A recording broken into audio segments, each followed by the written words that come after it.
1 out of 100. Those are the statistics I was told. 1 out of 100 listeners give. A generous donor gave Time of Grace $155,000 for a challenge grant. That means when you give a gift of any amount to Time of Grace during the month of August, it will be doubled.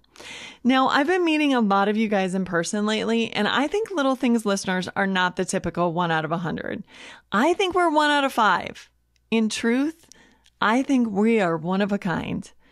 And just so you know, I'm not asking you to do something that I don't also do. I love to give to Time of Grace, especially when there's a matching challenge. So please consider making a contribution in August to Time of Grace. And if you do, make sure you tell them you listen to Little Things, because I want to come back and let you guys know just how generous you were. Just go to timeofgrace.org. And remember, the money is going to bring the hope of Jesus Christ to the world. Today's episode is called, Are You Open to Advice? I don't know if you've been in the book of Proverbs recently like I have been, but I came across a passage in Proverbs that made me just stop in my tracks. Proverbs 12, verse 1, whoever loves discipline loves knowledge, but whoever hates correction is stupid. Hey guys, it's Amber, wife, mother, warrior, type A child of God. Here at Little Things, we examine everyday issues from a biblical perspective with one simple goal, to know and love God more. Thanks for joining me.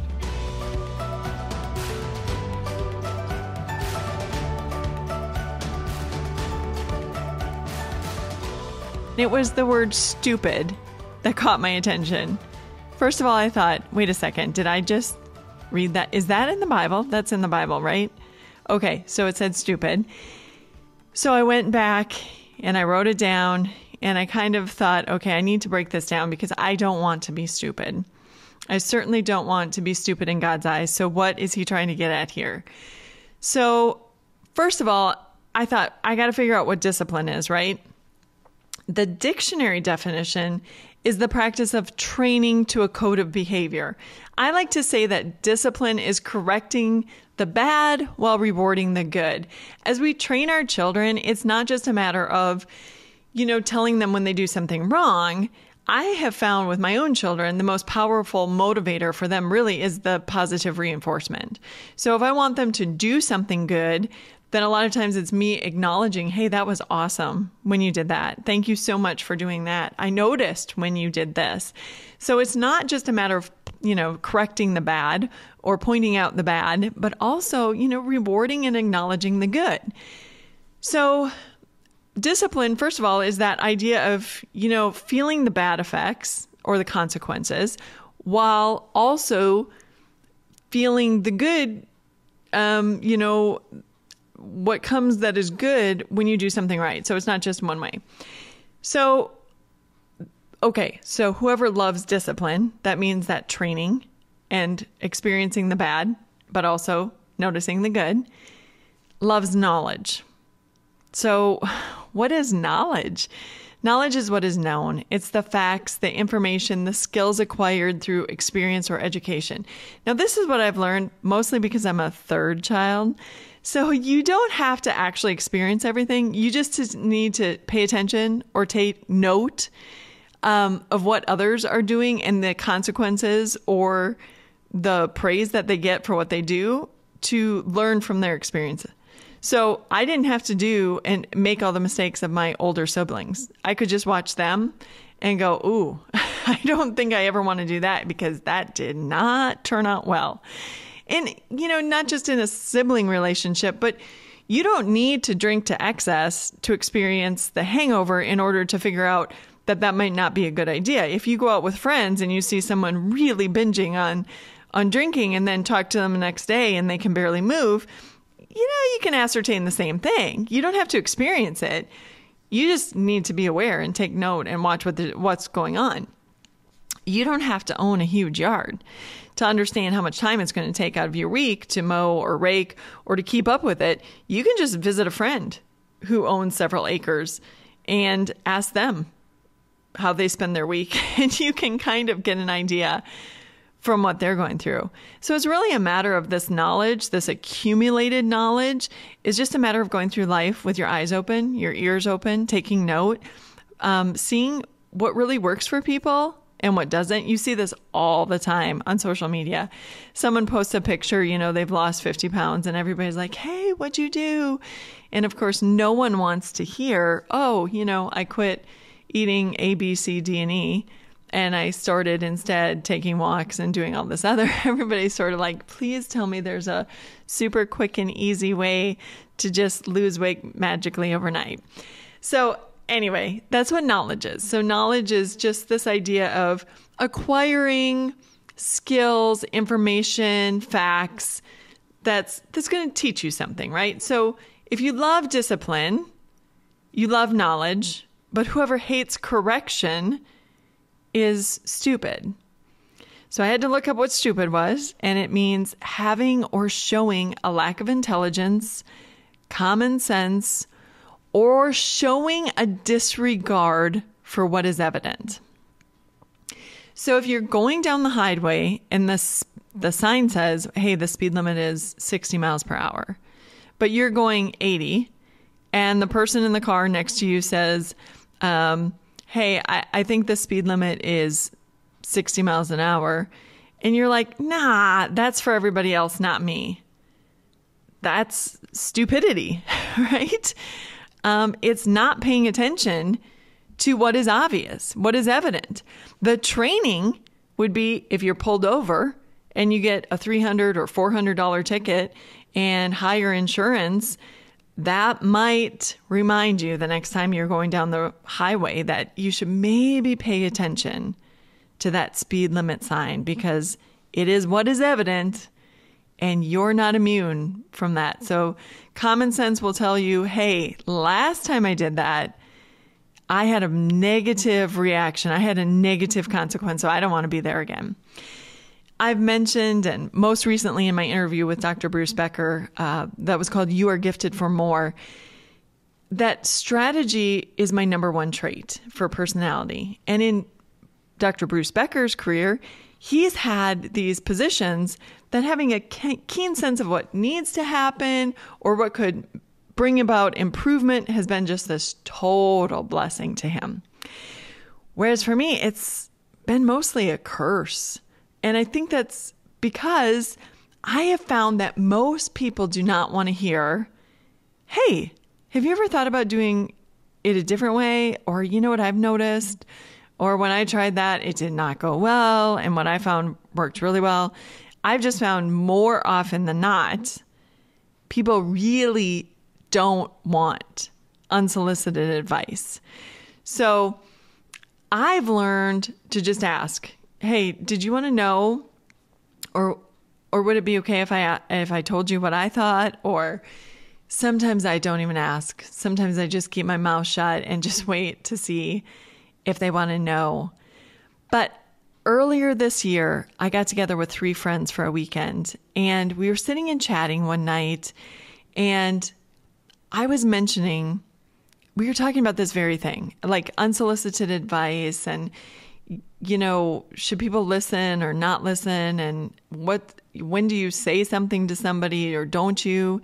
And I just brought up, hey, this is what happened to me. And maybe this has formed my whole personality. And maybe this is why strategy is my number one personality trait.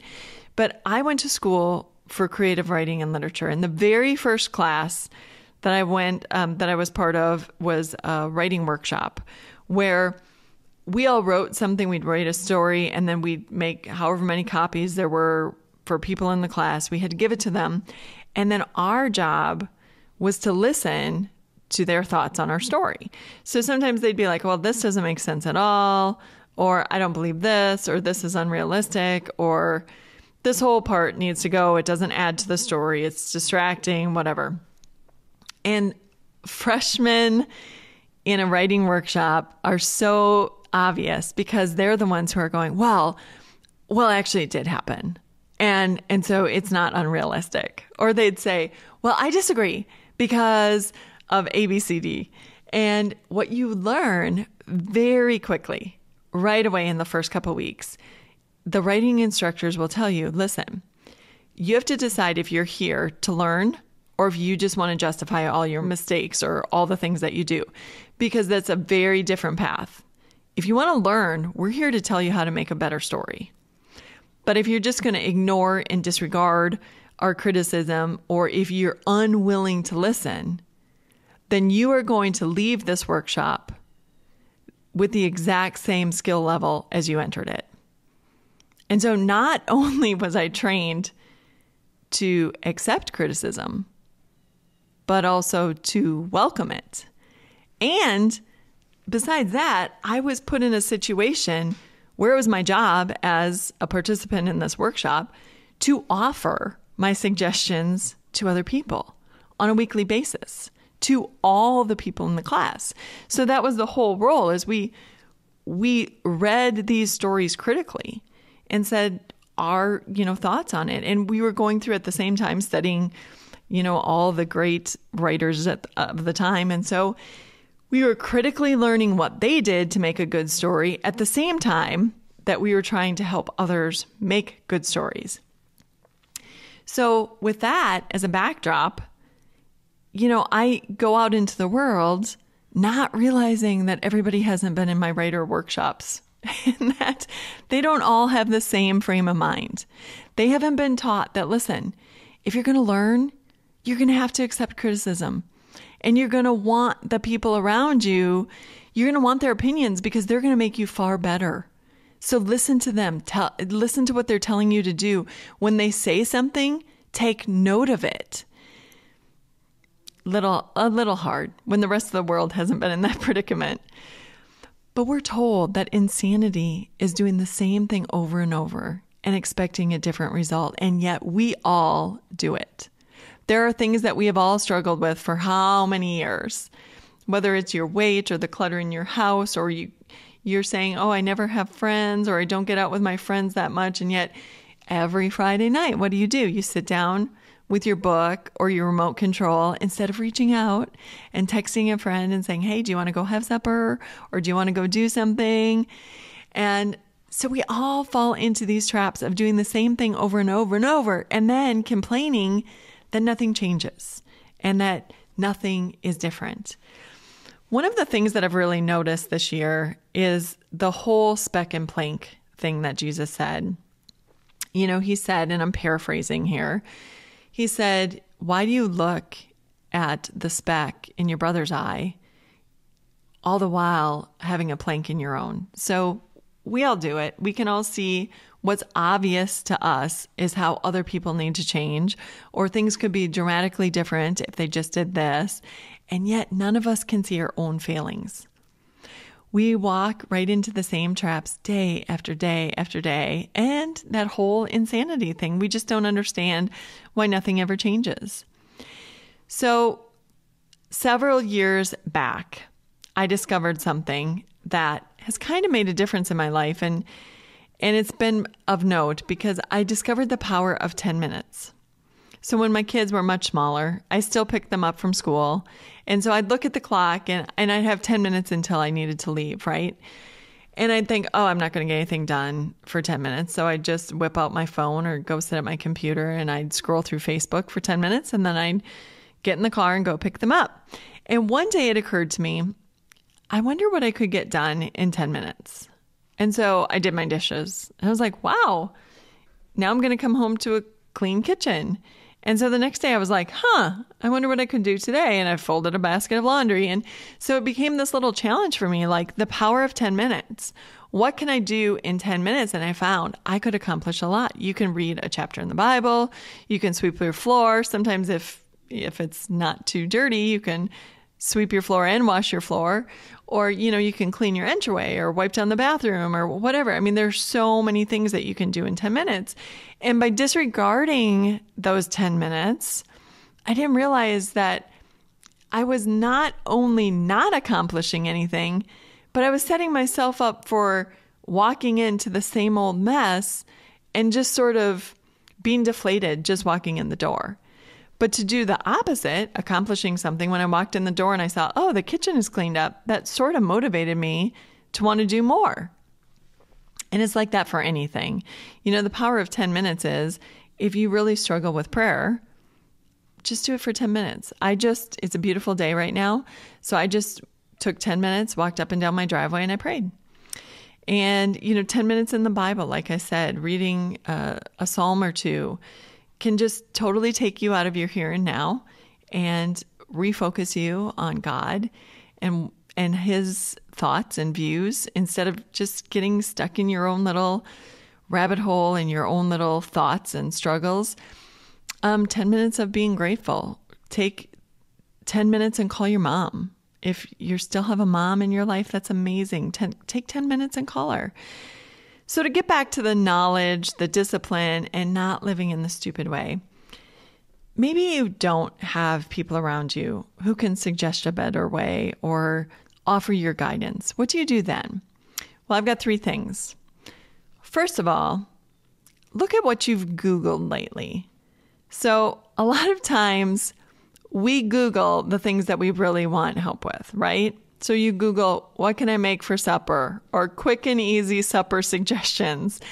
Or how do I declutter a room? Or how do I make a flower bed less weedy? Or whatever it is, right? So whatever you're Googling, you're actually looking for advice. And if you're looking for advice, that's a great time to take the advice. So a lot of times we Google things and we have all these articles that we actually read. How do I get rid of belly fat, right? And you read these things or you see these videos and you're like, instead of just looking at the video, instead of just reading the article, take the advice. Do what it says to do. In the spring of 2020, when we were in lockdown mode, I was watching one of my favorite Christian musicians. They had put out just a video of what they were doing to stay in shape because they couldn't go to the gym anymore. And he had this exercise video where he was just showing like a couple real quick moves that would keep you strong, your core, blah, blah, blah. And he's in the middle of the video and he's like, you better not be sitting on the couch just watching. And in all honesty, not only was I sitting on the couch watching, but I had an Oreo in my hand at the time. And I was like, oh man, he just called me out, as he should have. Because here I am, and my gym had closed. And I was like, man, what am I going to do to stay in shape? And here I am sitting on my couch, eating an Oreo, watching him do these exercises, not at all participating. He called me out, and I was like, okay, put the Oreo down. Start doing what he's telling you to do. Let's go. So when you Google something or when you look something up, if you're going and looking for advice, take it. Number 2, take notes or meditate when you read the Bible. I figured out a while ago that these aren't just random accounts. I mean, God tells us that everything that was written was for our instruction and for our learning and to encourage us. But God isn't fickle. If it's in the Bible, there is a purpose. Don't just read quickly and move on and not even consider what God is trying to teach us. So for instance, I picked something super random. The first thing that came to mind, I thought the book of Job. Look at the book of Job. What can we learn from the book of Job? Well, during our worst times, some people just won't be that much help. In fact, they might even say things that hurt us badly. There's nothing new about this. It doesn't mean that they're terrible people. It means they don't understand and they're trying to explain and they're grasping at straws. And we're going to need to ignore them for a while. His friends accused Job of causing his misfortune by his lifestyle. And what we learned in the book of Job is what Solomon would teach us later on in the book of Ecclesiastes. In chapter 9, verse 11, he said, "The race is not to the swift, or the battle to the strong, nor does food come to the wise, or wealth to the brilliant, or favor to the learned, but time and chance happen to them all." When his friends accused him of doing something wrong that caused God to punish him by taking his children and his cattle and having all this misfortune come upon him, Job defended himself and he was like, listen, you're wrong. Like, I didn't do that. I've been living honestly and with integrity, and I care for the poor. And I've made a commitment that I'm not going to look at women lustfully. I've done these things like that. That's not, you're wrong. And we get this unbelievable view into heaven and the fact that Job was right. It wasn't because he was suddenly wicked that God brought about this misfortune. It was actually just the opposite. It's because of his righteousness that Satan started taking note of him and saying, almost a challenge to God, like, he is following you and he's believing you and he's righteous because you keep blessing him. But if your blessings were gone, you know what? He'd curse you to your face. So we were given this glimpse, and we see that it actually wasn't Job's own efforts or his lack of integrity that brought this about. It just, sometimes things just happen, which is a really important lesson to learn. And then as we get to the last chapters, God just reminded Job, hey, listen, I am so much higher. My ways are so much bigger than you. And sometimes, even when things really stink, you just remember, I'm in control. I'm on the throne. I got this. Like, I laid the foundations of the earth.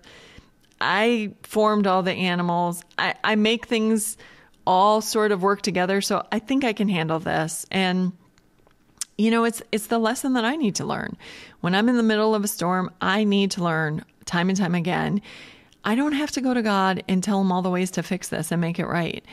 In truth, I don't know. I just need to go to God and say, I'm pretty small in this situation. And I don't know the answer, but I'm going to the God of the impossible, and I'm going to the God of miracles, and I'm going to the God who loves me. And I'm saying, help and be with me and give me the strength. And I don't get it. And I would love some answers. And if you could clue me in, but if you don't clue me in, and if I'm not going to know why this happened or how this happened or whatever, then just settle down my mind so I can just trust and put my unwavering trust and faith in you. And that's such a good reminder for me every time I read the book of Job. So whatever it is, whatever part of the Bible that you're reading, just really try to take a moment, meditate, and think, what is God telling me today? What lesson can I learn from this? And by the way, I'm just going to put in a little plug. If you haven't ever taught Sunday school, man, the Sunday school curriculum is a good way to learn so many of the truths of Scripture, because in the Sunday school teacher's notes and the things that they give you to prepare for the lessons, a lot of these things are pointed out. So, when you teach a lesson, they want to give you the main truths and some, then side truths and things to think about. And when you're teaching, and years and years and years of teaching Sunday school and Bible history have been wonderful to point out things that I would never see in Scripture. And so that's a great way to learn these truths and to see some of the things that God was trying to make sure that we understood as we read the Bible. So just a little plug there. If you haven't taught Sunday school lately, sign up for next year. Number 3, take note of the complaints of your friends or family. So the things that people are put off by that you do. So whatever it is, if your husband looks hurt when you say something in a certain way, there's a good chance that maybe you could have been more kind. Maybe it didn't even need to be said. If your kids quit texting you because you're always complaining, maybe it's time to look for things to be grateful for. If you're starting to say something at work and someone rolls their eyes and walks away, there's a good chance that maybe you're making a mountain out of a molehill, or you haven't been the best coworker lately, or whatever. So if you're noticing that people around you are put off, or maybe giving you funny looks, or not as friendly as they used to be, maybe it's time to really take a step back and take a look at the situation, see if you've been the kind of person that you should be, see if you've been as kind and loving and patient, see if you've been a good family member or team member or spouse. And if you haven't, you know what? It's not the end of the world. Just take note of it, and it's time to go back to that discipline and the knowledge and the correction and reset so that you can be a better spouse or a better mother or a better friend or a better coworker. Look, we all get in these funks where we're just like, not the person that we should be. In fact, there was a certain week a while back, and I sort of stepped out of a room. I was at work, and I just started ranting to a coworker. And I said something about, I don't know why I'm in such a bad mood. And he said to me, yeah, you're not usually like this.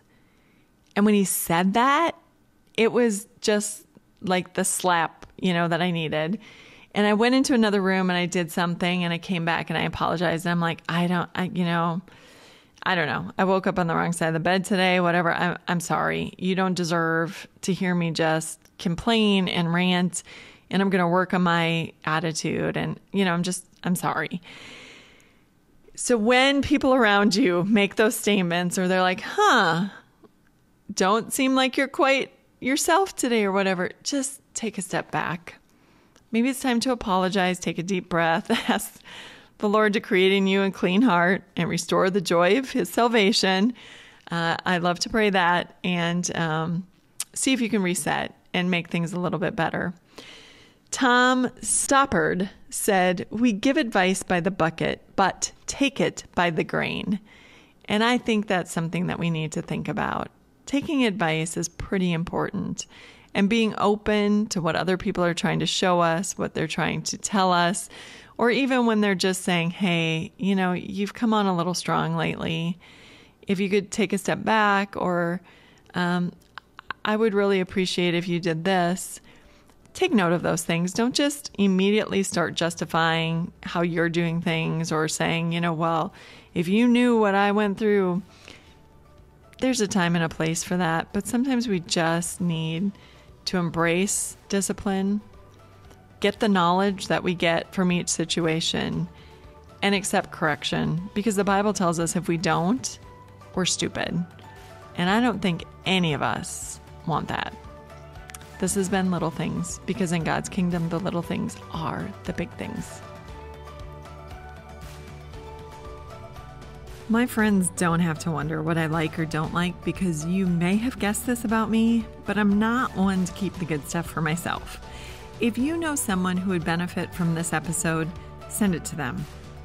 And then meet for coffee, and 4 hours later, you'll both have a new attitude on life. Or maybe that's just me. Either way, thanks for being here, and have a great week.